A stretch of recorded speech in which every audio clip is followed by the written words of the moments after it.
Halo Sobat Maya, kembali lagi ke series maraton saham IPO. Nah, jadi pada video kali ini kita akan membahas tentang saham IPO Wine. Jadi PT Hutton Bali atau Wine ini didirikan pada tahun 2000 dan merupakan salah satu perusahaan yang bergerak dalam bidang usaha distribusi minuman beralkohol, terkhususnya wine dengan merek Hutton, Two Island, Dragonfly, serta arak Bali dengan merek Dewi Sri. Walaupun Hutton ataupun Wine ini didirikan pada tahun 2000, tapi sebenarnya founder dari Wine ini udah memulai usahanya dari tahun 1994. Jadi usahanya udah lebih dari 2 dekade ya. Nah, untuk proses pengolahan serta produksi wine itu dilakukan oleh perusahaan anaknya, yaitu PT Arpan Bali Utama. Nah, untuk produk-produk wine ini contohnya seperti ini ya, bisa Sobat Maya lihat sendiri nih di sini. Varian yang sebenarnya tuh jauh lebih banyak, ini cuma saya ambil beberapa contoh aja. Nah, untuk keunggulan kompetitif dari wine dan juga perusahaan anaknya ini ya. Jadi mereka tuh ada perkebunan sendiri dengan anggur hasil bumi Bali. Lalu juga memiliki hubungan jangka panjang yang baik dengan customernya ya, terkhususnya hotel, restoran, dan juga kafe di Bali. Satu aja seperti itu ya, soalnya udah lebih dari 2 dekade perusahaan ini berdiri. Dan masih ada keunggulan kompetitif lainnya yang bisa Sobat Maya baca di sini. Lalu untuk pemegang saham dari Wine ini hanya ada dua ya, yaitu Ida Bagus Rai Budarsa dan juga PT Gotama Putra. Nah, Bapak Ida Bagus Rai Budarsa ini adalah sekaligus founder dari Wine.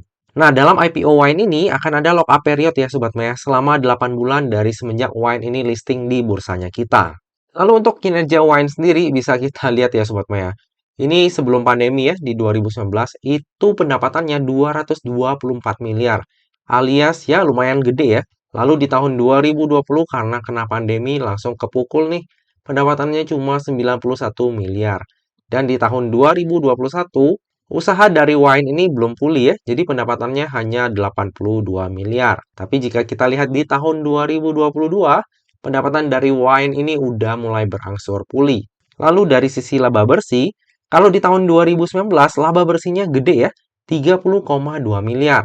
Tapi di tahun 2020 karena terpukul oleh pandemi, labanya langsung menyusut bahkan sampai minus 9,7 miliar. Dan di tahun 2021 juga masih belum berhasil membukukan laba ya, masih membukukan loss sebesar 8,7 miliar. Tapi di tahun 2022, tepatnya per 30 Juni 2022, Wine udah berhasil membukukan laba sebesar 4,7 miliar. Nah, kalau misalnya saya lihat proyeksinya seperti ini, kemungkinan besar nih ya Sobat Maya. Di kuartal 4 tahun 2022 ini, pendapatan dan juga laba bersih dari Wine ini akan meningkat signifikan. Kita kan baru aja tahun baru ya. Nah, tahun baru di Bali itu rame banget Sobat Maya. Terlebih pada saat malam tahun baru nih Sobat Maya. Beach Clubnya di Bali itu udah full book semua nih Sobat Maya. Jadi saya sendiri nggak ke sana, tapi dari teman-teman saya yang pergi ke Bali, wah di Bali tuh rame banget Sobat Maya. Dan tentunya ini secara langsung dan tidak langsung pasti akan meningkatkan pendapatan dan juga laba bersihnya dari wine ini. Terlebih kalau di beach club ya kita tahu lah ya, jarang banget yang minumnya mineral water doang. Pastinya ada minuman beralkohol kalau kita bicara beach club. Jadi untuk wine ini sebenarnya secara kinerja itu masih ada potensi banget ya untuk terus meningkat di masa mendatang. Terlebih saat ini pandemi itu bisa dikatakan udah berakhir ya. Jadi untuk dari wisatawan, dari perjalanan orang-orang, dari perilaku manusianya itu udah balik lagi nih ke masa-masa sebelum pandemi. Jadi harusnya untuk industrinya dari wine ini itu juga akan semakin meningkat di masa mendatang. At least itu sama atau bahkan melebihi masa-masa di waktu sebelum pandemi. Kalau misalnya bisa balik lagi ke angka ini dan ini, wah, wine ini cakep banget nih Sobat Maya. Untuk komposisi pendapatan berdasarkan wilayahnya, bisa Sobat Maya lihat ya bahwa yang mendominasi adalah wilayah Bali. Tapi pelan-pelan nih Sobat Maya, wine ini mulai membesarkan usahanya di daerah lain ya, terkhususnya di Jakarta. Jadi bukannya nggak mungkin ya, wine ini akan terus melebarkan sayapnya ke seluruh kota di Indonesia. Lalu kita beralih ke struktur IPO-nya. Jadi dalam IPO ini sebanyak 670 juta lembar saham atau mewakili sebanyak 25,02% dari modal ditempatkan dan disetor penuh yang akan ditawarkan kepada masyarakat. Untuk harga penawarannya sendiri itu berada di harga 129, sehingga dana yang akan diraup dari IPO ini adalah sebanyak-banyaknya sebesar 87,4 miliar. Nantinya, dana IPO tersebut akan digunakan untuk tujuan-tujuan sebagai berikut ya. Yang pertama adalah sekitar 20% itu akan digunakan untuk modal kerja untuk meningkatkan brand awareness khususnya di luar Bali seperti biaya event, merchandise, sponsorship, dan juga sosial media.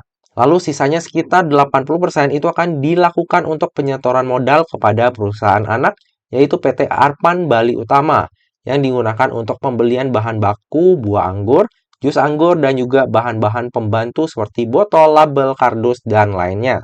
Untuk tujuan penggunaan dana IPO-nya Wine ini ya tergolong standar lah ya untuk keperluan kegiatan operasionalnya.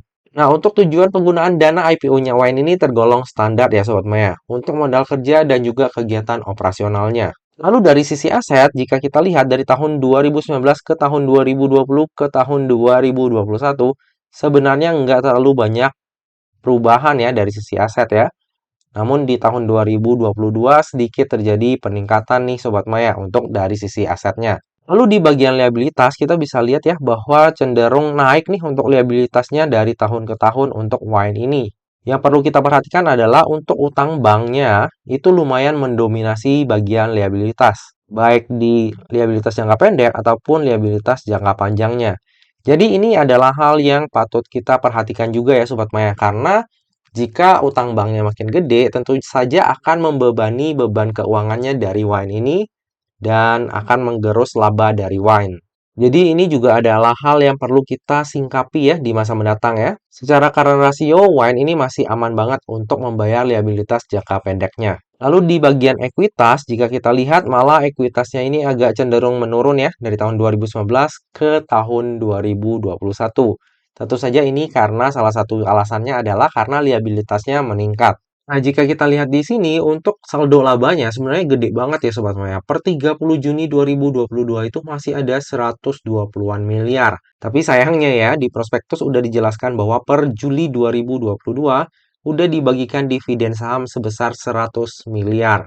Ya sebenarnya hal tersebut wajar ya. Cuma kalau misalnya sesuai di laporan ini, ya itu sebenarnya lebih mantap lagi ya kita untuk berinvestasi di wine ini. BTW kalau kita lihat perkembangan saldo labanya, emang saldo labanya dari wine ini gede banget ya. Berarti emang dari dulu wine ini sebenarnya sebelum pandemi itu selalu mencetak laba nih Sobat Maya. Sehingga saldo labanya itu bisa gede banget. Jadi sebenarnya bagi kita tuh lumayan menarik nih untuk menantikan apakah nantinya wine ini akan mengulang kesuksesannya di masa lalu atau enggak. Oke, sekarang kita lihat underwriter-nya. Ternyata yang menjadi underwriter dari IPO-nya Wine ini adalah NH Korindo Sekuritas atau dengan kode brokernya itu XA. Nah, XA ini sering ya mengawal saham IPO ya. Dan nantinya dia juga akan mengawal saham IPO-nya Elite. Jadi ya bisa kayak jadi patokan lah buat kita. Apakah nantinya di tahun 2023 ini kinerjanya XA juga akan secemerlang tahun 2022. Nah, di tahun 2022, NH Korindo ataupun XA ini kalau mengawal saham IPO bagus ya. Nggak ada satupun saham yang ditutup di zona merah pada saat hari pertamanya listing. Cuma sekali lagi saya sampaikan kalau misalnya Sobat Maya yang udah sering ikutin IPO pasti tahu lah ya karakteristiknya XA ini. Tapi bagi Sobat Maya yang belum tahu, XA ini kalau mengawal saham IPO itu bisa aja dia bikin ARA berjilid-jilid. Tapi begitu misalnya ARB, bisa juga ARB berjilid-jilid. Jadi bagi Sobat Maya yang ikutan IPO-nya Wine ini, kalau misalnya cuma mengincar momentum jangka pendek ya, itu harus hati-hati juga terhadap XA. Takutnya lengah sedikit langsung dibanting ARB. Nah, sekarang kita ke bagian valuasi ya. Jadi untuk valuasi di tahun 2021 secara PBV sebenarnya nggak gitu mahal ya, tapi secara PER dia masih negatif karena earnings-nya juga negatif. Namun di tahun 2022, valuasi dari Wine ini menurut saya lumayan oke ya untuk ukuran saham IPO. Walaupun PER-nya belum sebagus valuasinya di tahun 2019, tapi udah menunjukkan peningkatan dibandingkan tahun 2021. Dan di harga 129, market cap-nya itu hanya 349 miliar. Menurut saya ini adalah valuasi market cap yang lumayan kecil ya, jika kita bandingkan dengan bisnisnya wine. Lalu jika kita bandingkan dengan bir, untuk valuasi dari wine ini jauh lebih murah ya dibandingkan dengan bir. Terlebih kalau kita lihat secara market cap-nya. Jadi bagi saya pribadi, untuk IPO-nya wine ini menarik banget ya Sobat Maya, baik untuk momentum jangka pendek ataupun bagi Sobat Maya yang mau investasi jangka panjang. Nah, dari tadi udah banyak hal yang kita bahas, sekarang kita ke bagian kesimpulan. Kesimpulan yang pertama adalah bisnis wine ini menurut saya emang bukan produk halal dan segmennya itu nggak luas ya untuk penduduk Indonesia yang mayoritasnya beragama Islam. Namun, nggak dapat dipungkiri bahwa bisnis wine ini hampir bisa dikatakan sebagai bisnis yang nggak mungkin mati. Jadi peluangnya untuk bertumbuh itu juga masih besar banget. Terlebih saat ini pandemi udah berakhir ya, dan tempat wisata, terkhususnya Bali, itu udah mulai pulih ke masa sebelum pandemi. Kemungkinan besar, laba wine di tahun 2022 kuartal 4 itu akan meningkat secara signifikan. Lalu dari sisi tujuan IPO-nya, ini masih tergolong standar ya, dipakai untuk kegiatan operasional. Kesimpulan yang kedua, valuasi wine itu cenderung murah untuk ukuran saham IPO. Terlebih jika kita bandingkan dengan bir yang juga mau IPO. Valuasi dari wine ini lebih baik.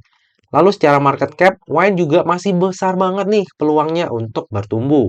Kesimpulan yang ketiga, underrated dari IPO-nya wine ini adalah XA. Nah, XA ini cukup sering ya mengawal saham IPO dan track record-nya juga cukup bagus.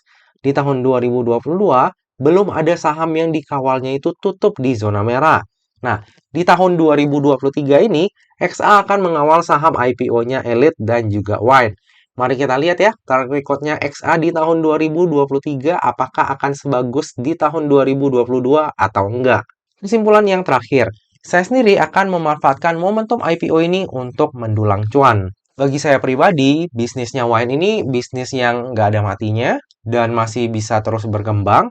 Terlebih pusatnya Wine ini ada di Bali ya, tempat wisatawan yang memang orang ke sana tuh mayoritasnya banyak yang minum-minum juga kalau misalnya kita bicara di beach club. Jadi peluangnya masih besar banget. Apalagi kita lihat valuasinya dari wine ini juga cenderung murah ya untuk ukuran saham IPO. Jadi baik momentum jangka pendek ataupun mungkin menengah dan panjang, wine ini masih dapat diperhitungkan. Lalu di prospektusnya, wine ini juga menuliskan nih Sobat Maya bahwa kebijakan dividennya di tahun 2023, jadi start di tahun 2023, itu akan membagikan sebanyak-banyaknya 35% dari laba perusahaan sebagai dividen. Dan menurut saya 35% dari labanya wine, apalagi misalnya nantinya wine ini bisnisnya bisa bertumbuh di masa mendatang, 35% itu angka yang cukup menarik. Tapi sekali lagi seperti biasa ya Sobat Maya, yang namanya saham, terlebih saham IPO, itu nggak pernah luput ya dari yang namanya resiko. Jadi misalnya nih, walaupun kita udah yakin banget sama sebuah perusahaan, tetap aja ada resiko di situ. Jadi di IPO-nya Wine ini, jika memang Sobat Maya tuh mau melakukan order saham IPO-nya Wine, pastikan Sobat Maya itu melakukan order sesuai dengan resiko yang siap untuk Sobat Maya tanggung ya. Lebih lengkapnya tentang pemesanan saya akan saya update di tab community ataupun IG saya pada saat masa offering nanti. Nah Sobat Maya, demikianlah video pembahasan saham IPO Wine. Semoga aja video ini dapat bermanfaat bagi Sobat Maya semuanya dan dapat menjadi bahan pertimbangan nih. Apakah nantinya Sobat Maya akan membeli saham IPO Wine atau enggak? Sebelumnya di video ini saya juga mau minta maaf nih, kayaknya suara saya udah mulai bindeng ya karena emang jadi agak flu mungkin kurang tidur juga ya. Jadi semoga aja slide yang ada di video ini cukup menggambarkan kalau misalnya suara saya kurang jelas di video ini. Kayaknya selama video maraton saham IPO ini saya sering minta maaf nih ya kepada Sobat Maya ya. Semoga aja dimaafkan. Nah Sobat Maya, demikianlah video kali ini. Akhir kata, jangan lupa untuk selalu jaga kesehatan, jangan lupa untuk selalu bahagia, dan semoga perjalanan investasi kita selalu cuan bareng-bareng ya. Sampai jumpa di video selanjutnya. Dah.